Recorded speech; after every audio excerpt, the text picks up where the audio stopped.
Our second speaker today is, and I'm privileged to have him here today, Dr. Ayyaz Mallick. He's based at the York University in Canada, and he has recently published what I can confidently term as the best academic paper on PTM to date. He actually comes from the city of Karachi, where all it began with the killing of Naqibullah Masood by Rao Anwar. Without further ado, please, Dr. Mallick. Thank you, Malay. So should I just share the screen? Yes, please, that'd be great. Can you see it now? Yes, we can see it. Okay, and I'll just put it on the thing. Yeah, can you see it now? Yes, yes, you can see it. Okay. Thank you so much, Malays and the foundation for inviting me to speak on this topic, very important topic. Gulalai has already kind of, very comprehensively talked about the political and the historical context of the rise of the Pashtun Tahafuz movement. So I will try not to dwell too much on those details, but some of these aspects which kind of, to me as a political worker, as a political kind of theorist, are very interesting. As the title of my short talk is the politics and spaces of national consciousness, and I want to be I will focus very much so on the spaces part of this, and I'll tell you, and hopefully you will know as to why that is in a moment. So just a map of Pakistan for those who are not familiar. We're talking about Pashtun Tahafuz movement emerging from the northwestern areas, which are, formerly the so-called tribal areas, and now they're merged into Khyber Pakhtunkhwa province, but also with a lot of bases in the northern part of Balochistan province, which is, part of the Pashtun belt, and which also traverses neighboring Afghanistan. But of course, the story is not simply confined to there, but also reverberates back to the so-called core areas of Pakistan, and I will talk about it a bit. Now, just to make a couple of statements beforehand, so that people who are listening will have some idea as to where I'm coming from on this. So the first statement, which is the big, perhaps the guiding, I will see, you can see it as a guiding thread to everything that I'm going to say, is that the PTM is both a symbol of the crisis of state and civil society, and indeed the economy in Pakistan, and is also an attempt to give expression to it in some way or the other. Give expression to it, give solution to it in some way or the other. And what that means, hopefully that will become clear as I speak. The other thing, of course, is my own interest in the PTM. You've already mentioned this.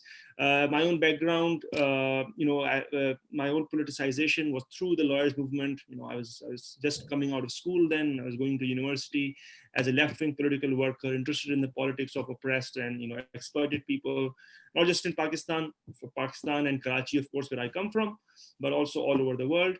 And as a student, as an academic, as a researcher, I'm also interested in very much in debates on the relation between universality and particularity. What does that mean? Simply because how it's understood generally as that there is that there might be an opposition between what we call particular interests. So for example, the interests, the demands of a particular ethnicity, racial group, or so on, and universal demands. So the demands of or the interests of a universal citizenry. Generally, if we think about this, we are, these things are often looked at in opposition. So for example, many people will say, oh, why do you say Black Lives Matter? Why not all lives matter, right? Or simply, why do you confine yourself to Pashtuns? Why not all Pakistanis or all people? My project is kind of thinking as to how we can look at this tension, how we can look at this relation between the particular and the universal. And out of this kind of tension or relation, and thinking about these things in the light of the Pashtun Tahafuz movement, I published a paper recently, which Malays has very kindly mentioned, and I'll draw a lot of my arguments from within this paper, but hopefully in a much more accessible language. And also, I won't go a lot into the detail of the universal particular question, because these are more kind of epistemological, philosophical questions. But hopefully, what I will talk about in a bit will also relate to this wider kind of optic problematic that I'm coming at to the PTM from. So just to kind of locate you guys as to where I'm coming from. Now, the socio-political conditions of the emergence of the PTM, Gulalai has already talked about them very comprehensively. There's been, stereotyping and marginalization of Pashtuns and Pashtun belt, and especially the so-called tribal areas from the British era through the post-colonial era, and I don't know how much you can call it post-colonial as well, as Gulalai has been talking about. And one thing which I would really point to and add to Gulalai's account is, of course, the confluence of imperial warfare, so the interference of Soviet Union and then later, of course, America from the 80s onwards, and then, of course, from the so-called war on terror onwards, and what that means in sense of the civil war, which is then precipitated due to various factors: Pakistan military operations, Taliban fundamentalist patronage by the security establishment, and the imperial warfare in the so-called tribal areas, and the displacement of large Pashtun populations, and especially young people, to urban areas of Pakistan, the mainstream so-called core urban areas of Pakistan, places like Rawalpindi, Islamabad, Lahore, and Karachi. And this is a very key part of the story of the rise of the Pashtun Tahaffuz movement. The other thing, of course, is the destruction of the social structure of the traditional social structure of Pashtun areas. Gulalai has again mentioned this, the failure of traditional nationalist parties to give voice to this kind of changing Pashtun conditions. And we can talk about what that means later. I think Zubair Saab might also touch upon this. And then young, educated, as Gulalai mentioned, young, educated, Pashtuns, mostly from middle class, lower middle class, working class backgrounds, and the use of the internet as a medium, the use of the internet, the use of the smartphone, and how this confluence of migration to the urban areas and discovery, quote unquote, discovery of the internet or use of the internet becomes a catalyst for the discovery of a collective Pashtun consciousness. Now, Pashtun politics, and you guys have much more, grounding, of course, socially, communally, and historically in this, but very broadly, it has always, one of the big Achilles heel of Pashtun collective Pashtun consciousness has been divisions along tribal and geographical lines. And when this comes to this displacement to the core urban areas, what happens is that this becomes the urban, and I will talk about this in a bit, the urban space becomes a crucible for discovery of these collective interests, right? So tribal Pashtuns stereotype as Azad Qabail or Ghayur Qabail, also discovering the commonality of their experiences with so-called non-tribal Pashtuns, who are also, of course, stereotyped and, facing the brunt of police violence and so on and so forth. And it's very, one of the PTM core members, he used this term in an interview for Herald Dawn, that we did this with 3G, not G3. It's very interesting, very succinctly captures what happened, that instead of the G3 rifle, we are using 3G internet to speak very clearly.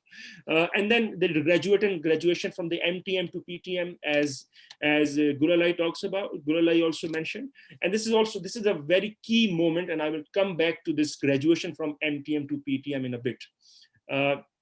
But to emphasize what the Pashtun Tahaffuz movement does is that it has firmly located itself within this long history of kind of oppression, marginalization, and in ways it's embedded in this history, in this very particular history and geography, but has also subverted symbols which had come to become, associated with Pashtuns, right? So it has kind of connected past oppressions to the present. So Gulalai herself did that. She connected Khar Qamar to Qissa Khani Bazaar, right? And the Babra massacre, right? So connecting past to the present, of course. And centering lived experience of Pashtuns. So Gulalai also, of course, does that.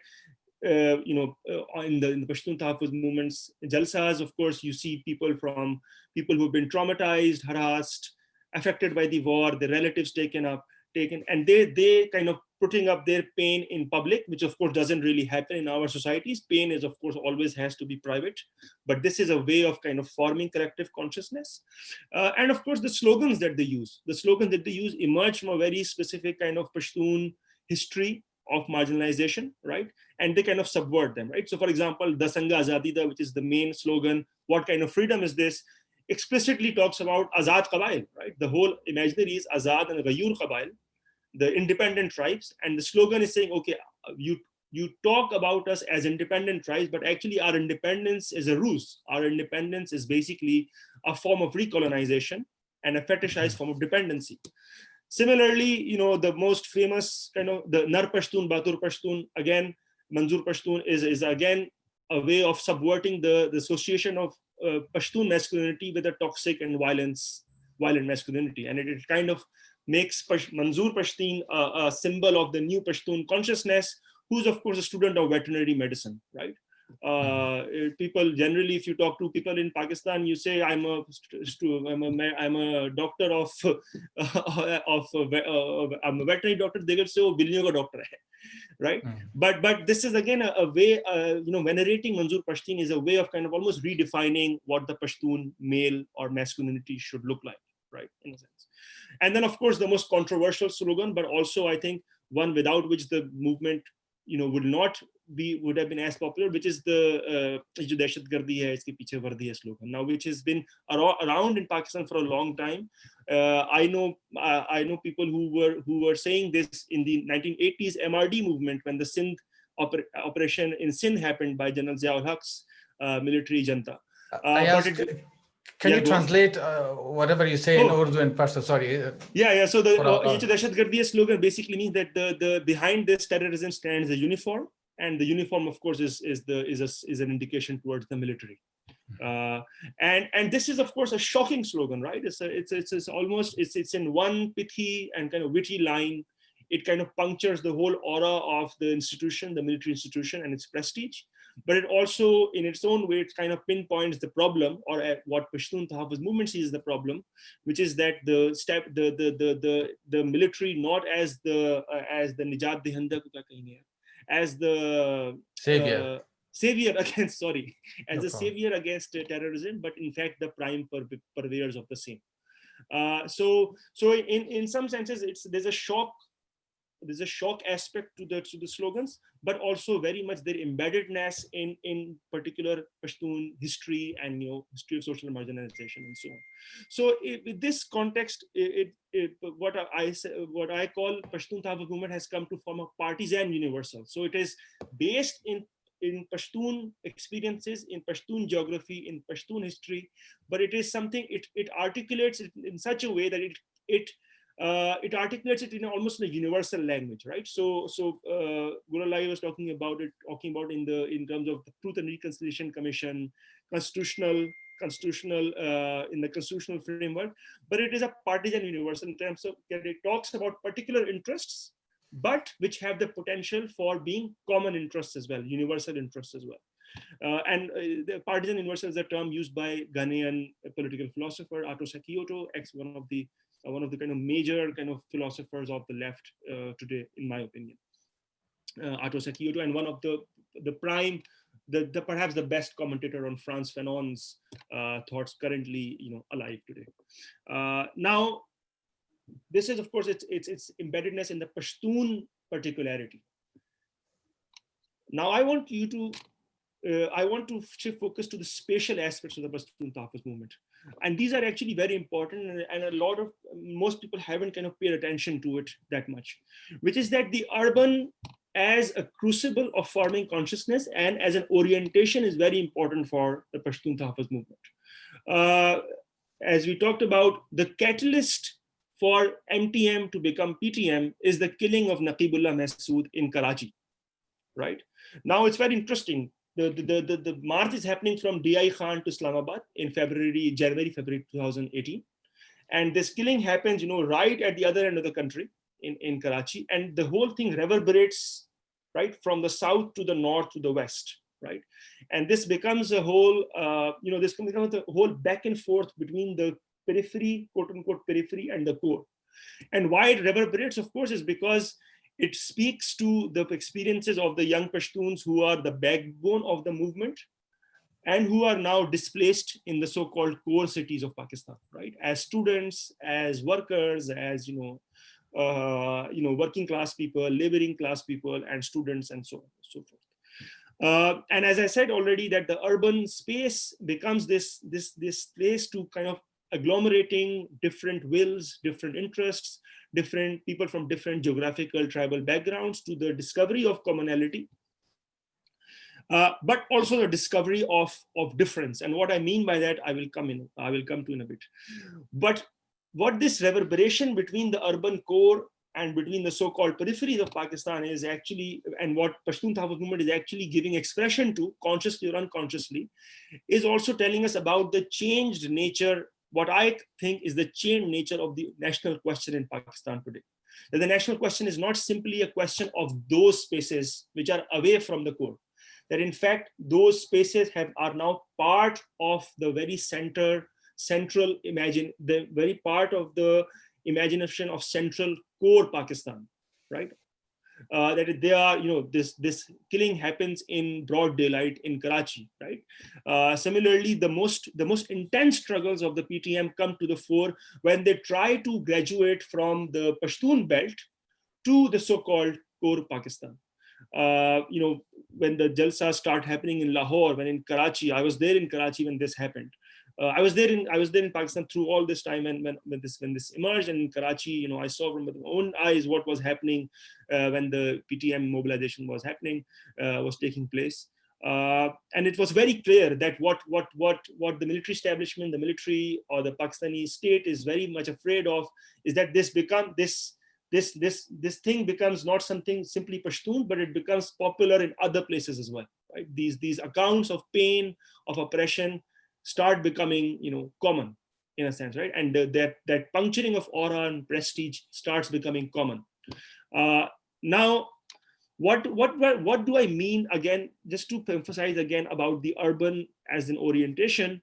You must remember, just to give you an indication, that Rao Anwar was the police officer who killed Naqibullah Masood, and whom Gullalai very correctly pointed out was involved in over 700 encounters where he killed about 444 people. He killed them, not injured are different.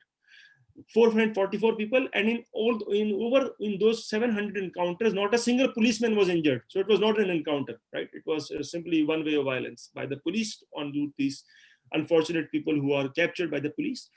But Rao Anwar was SSP of the district Malir in Karachi. And Malir district is a peripheral district of Karachi, northern district of Karachi, which has also been a central place of land grabbing in Karachi. So, for example, Behriya town, the biggest real estate conglomerate in Pakistan, has its central interests in Malir.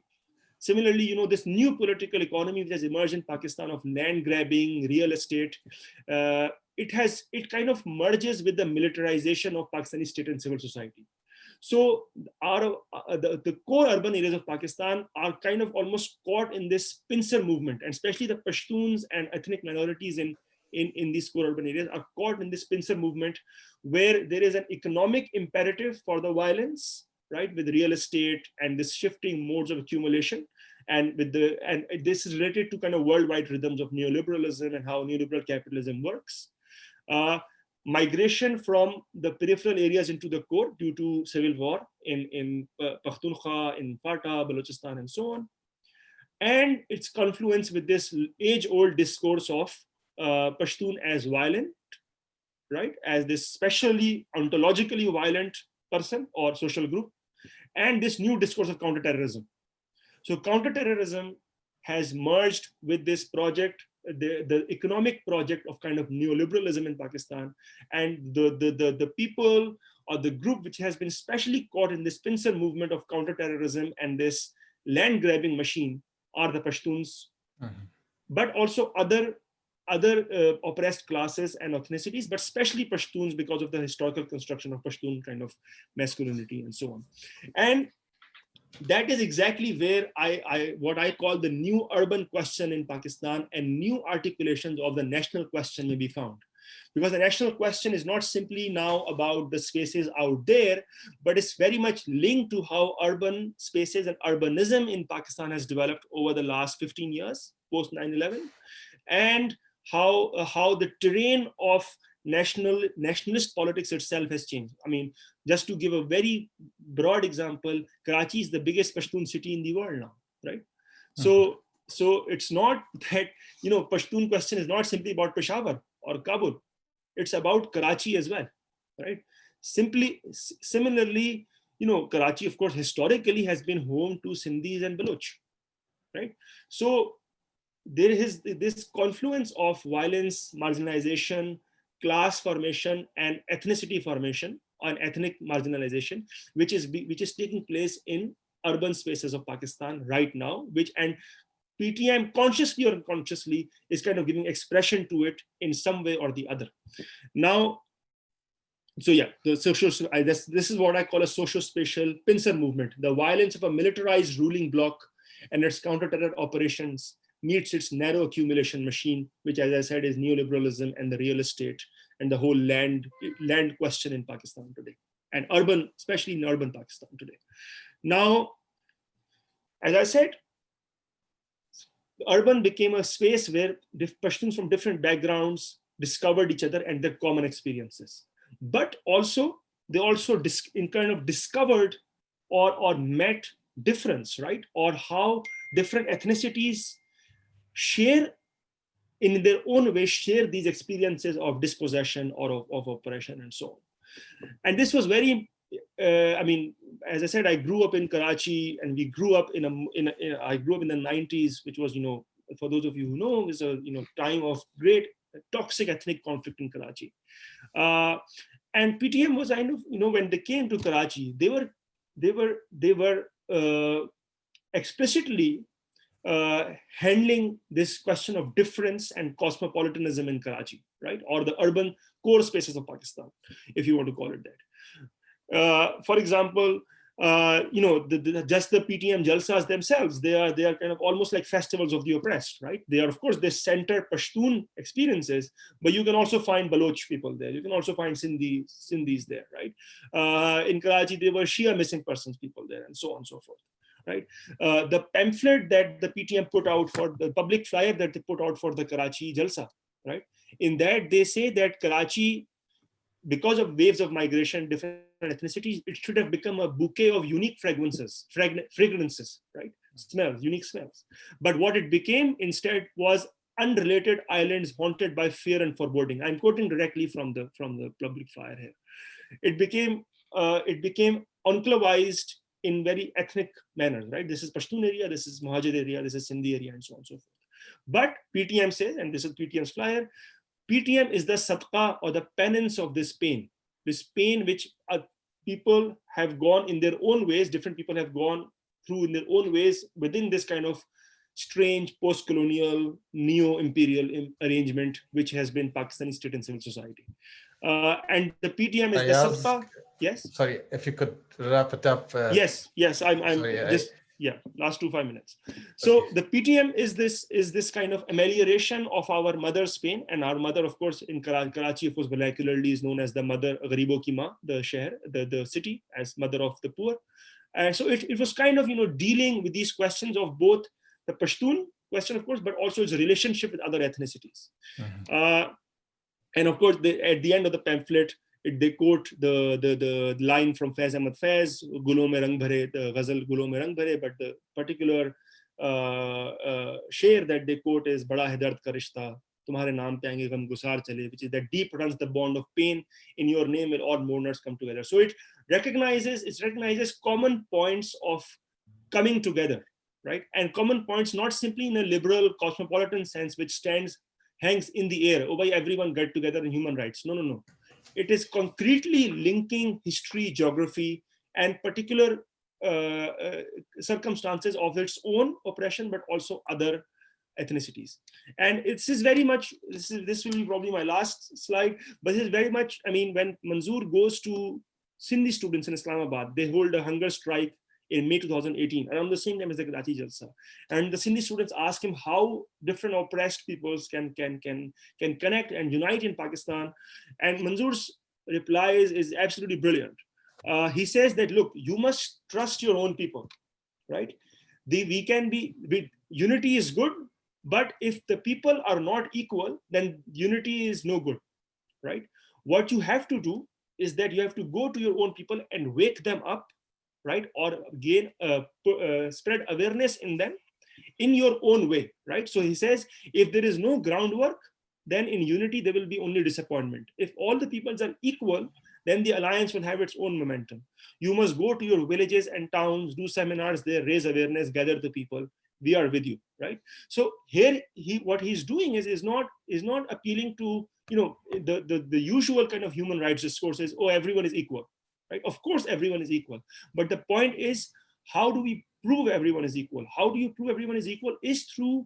Is that the universal has to become particular at some point, right? So universal discourses of, if it's human rights, class unity, you know, Marxist revolution, whatever, it has to become embedded. And in Urdu we have a word called pevast, embedded in particular geographies, histories, and spaces, in fact, right? And which is what the Pashtun Thawat movement has done for the Pashtun consciousness. But what he's saying is that, look, we have formed a partisan universal among Pashtuns, but what you will have to do is you will have to form a partisan universal among your community.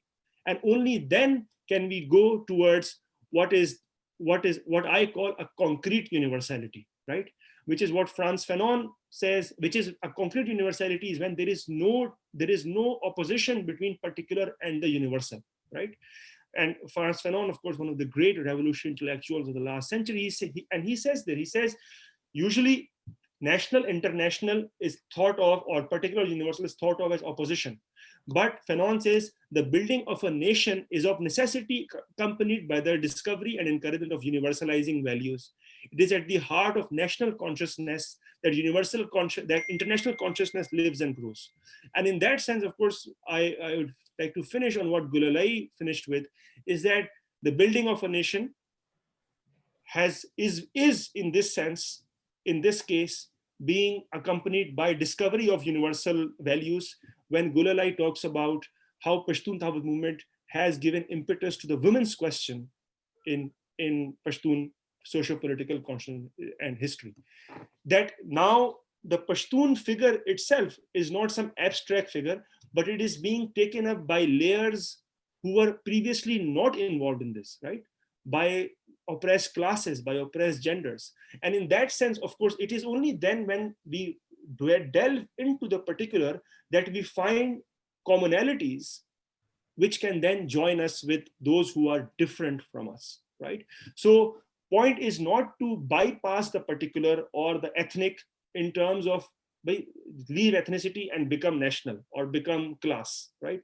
Point is to work through these differences in a very concrete manner, through history, through geography, through space, which I think the Pashtun Tahafuz movement has been doing. And of course, there are debates and there are contestations which we can talk about. But it is this actual relation between the particular and the universal, between the partisan universal and the concrete universal, and as an index to the crisis of state and civil society in Pakistan, which I think Pashtun Tahafuz movement is extremely important for us, both politically and of course conceptually, what it is telling us conceptually about the relation between universal and particular. I think I'll stop there, and if some of this is unclear, then I can talk about it more in the